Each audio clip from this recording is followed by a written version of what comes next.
இன்னும் ஒரு மாசத்துல 2025 புத்தாண்டு பிறக்க போகுது.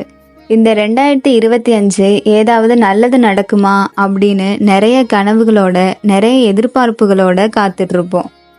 வேலை, தொழில், கல்வி, குடும்பம், பொருளாதாரம் இது எல்லாத்துலேயுமே ரொம்ப ரொம்ப கவனமா இருக்க வேண்டிய 3 ராசிகள்.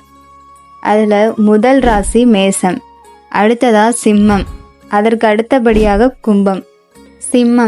சிம்ம ராசிக்கு அஷ்டமத்து சனி ஆரம்பிக்குது.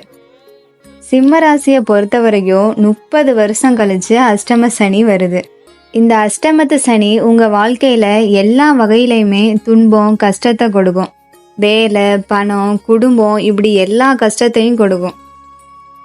அப்போ நம்மளோட அணுகுமுறை சரியா இருந்துட்டா எப்பேற்பட்ட கஷ்டமான சூழ்நிலையும் ஈஸியா கடந்துட முடியும். இது மாதிரி பிரச்சனை